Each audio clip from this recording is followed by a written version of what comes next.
আমার ভাইরা, আমার বন্ধুগণ, হুজুর করিম সাল্লাল্লাহু আলাইহি ওয়াসাল্লাম মক্কা নগরী থেকে তিনি যাচ্ছেন।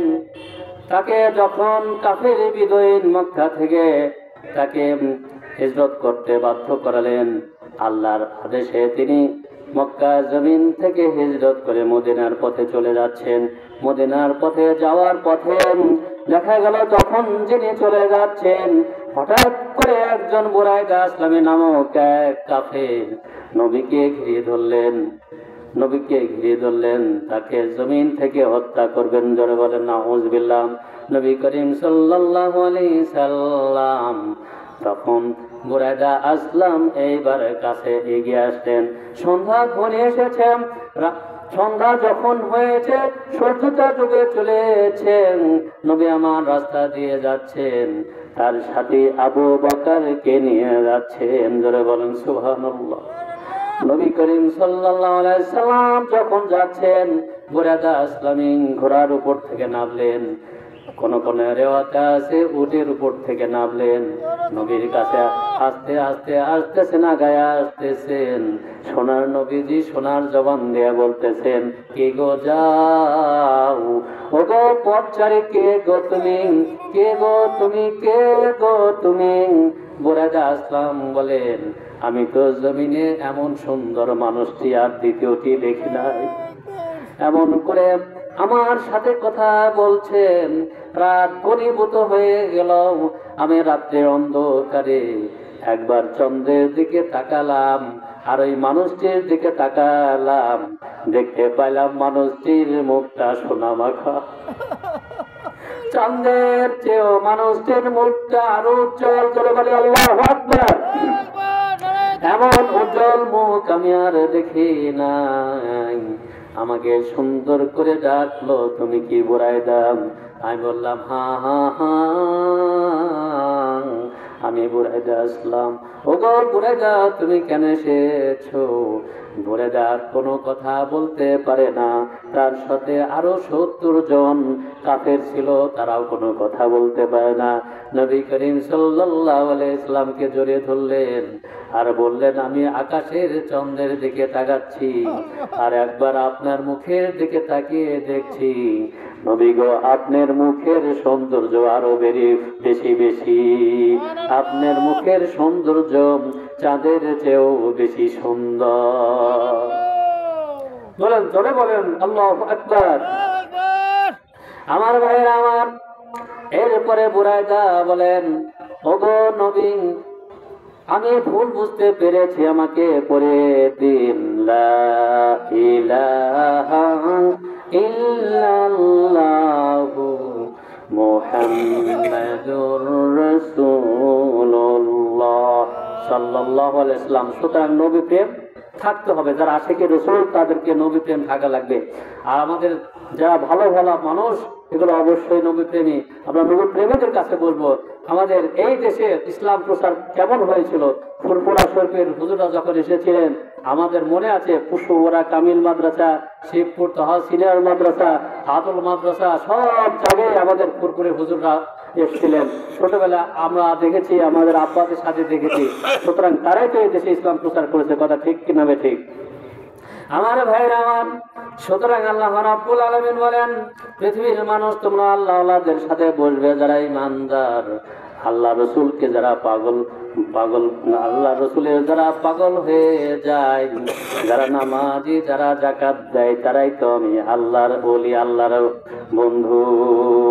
আমার ভাইরা আমার, আমার বন্ধুগণ, আমার সোনার ভাইরা আমার, আল্লাহ নবী হুজুর করিম সাল্লাল্লাহু আলাইহি ওয়াসাল্লাম মক্কা বিজয়ের পর এবার কাবা শরীফে তিনি জিয়ারত করছেন। কাবা শরীফে জিয়ারত করছেন, হঠাৎ করে একটা যুবক নবী করিম সাল্লাল্লাহু আলাইহি ওয়াসাল্লামের দিকে এগিয়ে গেল। সে যুবকটা ছিল কাফির, ফুজালা ইবনে উমায়ের। এই নবীকে হত্যা করার জন্য এগিয়ে গেলেন। জোরে বলেন নাউযুবিল্লাহ। নবীকে হত্যা করার জন্য এগিয়ে গেলেন। আল্লাহর নবী এইবার বললেন, তুমি কি ফুজালা নাকি? বলে, হ্যাঁ হ্যাঁ, আমি ফুজালা। নবী, আপনি কেমন করে বুঝলেন আমি ফুজালা? নবী আমার সোনার জবান দেয়া বললেন, আমার আল্লাহ তাআলা জানিয়ে দিয়েছেন ফুজালা আপনার কাছে আসবে, তাকে ঈমানের দাওয়াত দিয়ে দিন। ধরে বলেন সুবহানাল্লাহ। হযরতে ফুজালা ইবনে উমাইর হুজুর করিম সাল্লাল্লাহু আলাইহি সাল্লাম মক্কাটা তাওয়াফ করছেন, জিয়ারত করছেন। এরপরে নবী করিম সাল্লাল্লাহু আলাইহি সাল্লাম তাওয়াফ করার যখন শুরু করেছেন, তখন দেখা গেল ফুজালা তার উপরে তরবারি যে তাক করবেন, এমনি করে আল্লাহর নবী বললেন, ফুজালা ফুজালা ফুজালা। নবীজির এমনি ডাক শুনে ফুজালা বলেন, আমি ধারণাও করি নাই নবী আমার নামটি পরিমাণ উচ্চারণ করবে, আমি আর ঠিক দেখতে পারি নাই। নবী প্রেমে অস্থির হয়ে নবীকে জড়িয়ে ধরে বললাম, লা ইলাহা ইল্লাল্লাহু মুহাম্মাদুর রাসূলুল্লাহ। আমার ভাইরা আমার, পৃথিবী অর্ধজাহান শাসন করেছেন হযরত ওমর রাদিয়াল্লাহু আনহু। তিনি কাফের ছিলেন, তাকে আবু জেহেল আবু লাহাবরা ঘোষণা করে দিল, ওই আল্লাহর কোরআন যিনি এনেছেন নবীকে তুমি যদি হত্যা করতে পারো, জোরে বলেন নাউজুবিল্লাহ, তাহলে তোমাকে 100টি এবং 1000 স্বর্ণ মুদ্রা দেওয়া হবে। আল্লাহর নবী একটি জায়গায় বসে বসে দিনের কথা বলছেন আর কোরআনের কথা আলোচনা করছেন। হযরত ওমর ছুটছে পুরস্কারের আশায়, আর যেন জমিন থেকে যখন তিনি ছুটছেন, অথচ আসমান থেকে ফয়সালা হয়েছে, কে যেন ডেকে ডেকে বলছে, ওমর রে যাও যাও যাও যাও যাও যাও, তোমার জন্য আল্লাহর নবী ঈমানের দরজা নিয়ে অপেক্ষা করছে। জোরে বলেন সুবহানাল্লাহ।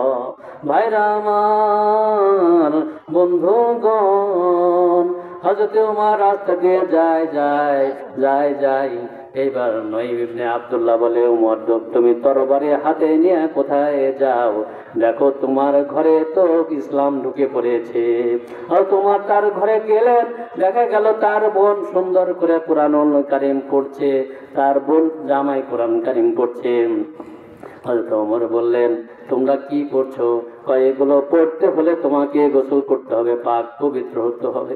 হযরত ওমরের মনটা ঠান্ডা হয়ে গেল, তিনি পড়ে আসলেন এবং গোসল সেরে এসে ওযু করে তার বোনের কাছে বললেন, বোনকে আগে মারধর করেছেন, রক্ত দেখে, বোনের জামায় রক্ত দেখে তিনি লজ্জিত হলেন আর বললেন, কোথায় গো আব্দুল্লাহর বেটা মুহাম্মদ কোথায়? জোরে বলেন সুবহানাল্লাহ। কোথায় সেই দিনের নবী, যে নবীজি জান্নাতের কথা বলেছেন, যে নবী মুক্তির কথা বলেছেন? হযরত ওমর তার বোনের গায়ে হাতটা দিয়ে খুঁড়ে নবীজির দরবারে চলে গেলেন।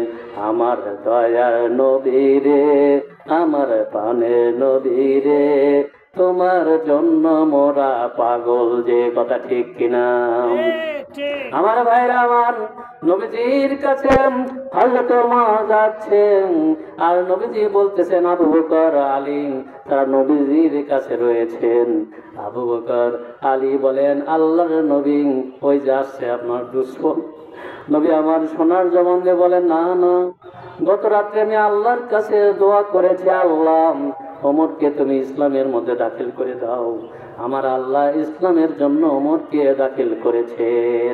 আমার ভাইরা আমার, হযরত ওমর কোটি কোটি পায়া যখন নবীজির কাছে আসলেন আর পড়ে নিলেন, লা ইলাহা ইল্লাল্লাহু মুহাম্মাদুর রাসূলুল্লাহ সাল্লাল্লাহু আলাইহি সাল্লাম।